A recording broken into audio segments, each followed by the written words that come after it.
아내가 아이 때문에 정신이 없을 때는 남편이 설거지를 할 수도 있습니다. 청소를 할 수도 있습니다. 반대로 남편이 회사 일로 너무 지쳐 있을 때는 아내가 더 배려해 줄 수도 있습니다. 결국 중요한 것은 누가 더 많이 하느냐가 아닙니다. 서로의 노력을 인정해 주는 것입니다. 안녕하세요. 평생을 함께할 참 좋은 인연, 참 좋은 국제 결혼입니다. 신랑님들과 상담을 하다 보면 한 번씩 물어보시는 내용이 있습니다.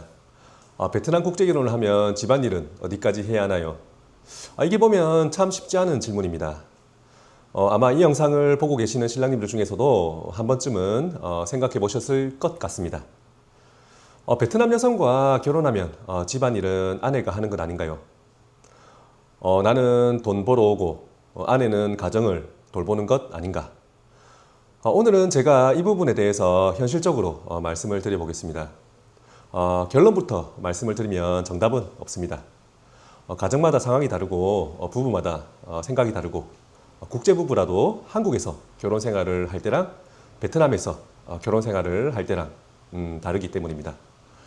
그래서 저는 어디까지가 정답이라고 말씀드리기보다는 제가 생각하는 국제부부가 한국에서 결혼 생활을 할 때의 모습에 대해서 말씀을 드려보겠습니다.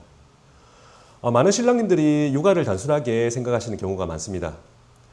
아이 밥 먹이고 씻기고 재우는 것, 이 정도로 생각하시는데요. 실제 육아는 그렇지 않습니다. 아이 건강은 어떤지, 어떤 교육을 시켜야 하는지, 언제 병원에 가야 하는지, 때에 따라 무슨 음식을 먹여야 하는지, 어떤 옷을 입혀야 하는지, 하루에도 수십 가지를 고민하게 됩니다. 육아는 생각보다 많은 시간과 에너지가 들어가는 일입니다. 그래서 저는 경제활동과 육아는 서로 다른 형태의 책임이라고 생각합니다.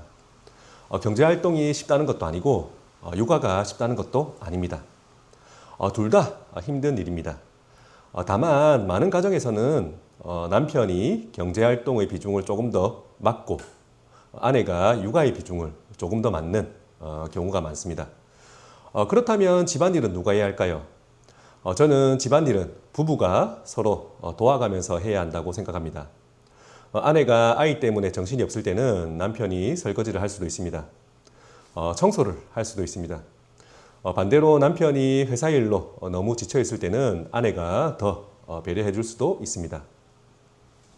결국 중요한 것은 누가 더 많이 하느냐가 아닙니다. 서로의 노력을 인정해 주는 것입니다.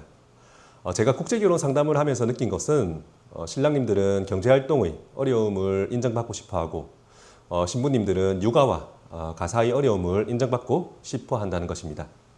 문제는 상대방의 힘든 점은 보지 못하고 내가 힘든 것만 보일 때 시작됩니다. 그러다 보면 서운함이 쌓이고 갈등이 생기고 부부 사이가 멀어지게 됩니다. 국제결혼도 결국은 결혼입니다. 베트남 신부라고 해서 다 똑같은 것도 아니고 한국 신랑이라고 해서 다 똑같은 것도 아닙니다. 어떤 가정은 남편이 집안일을 더 많이 할 수도 있고 어떤 가정은 아내가 더 많이 할 수도 있습니다. 맞벌이를 하게 되면 역할 분담은 또 달라집니다. 중요한 것은 인터넷에서 누가 맞다고 하는 것이 아니라 우리 부부에게 맞는 역할 분담을 만들어가는 것입니다. 저는 그것이 행복한 결혼 생활의 시작이라고 생각합니다. 여러분은 어떻게 생각하시나요? 국제결혼을 하게 된다면 가사와 육아, 경제활동은 어떻게 분담하는 것이 좋을까요? 오늘 영상도 도움이 되셨다면 구독과 좋아요, 알림 설정 부탁드리고요. 저희 참 좋은 국제결혼과 상담이 필요하신 분들은 더보기란과 고정 댓글에 있는 연락처를 통해서 문의해 주세요. 끝까지 시청해 주셔서 감사합니다.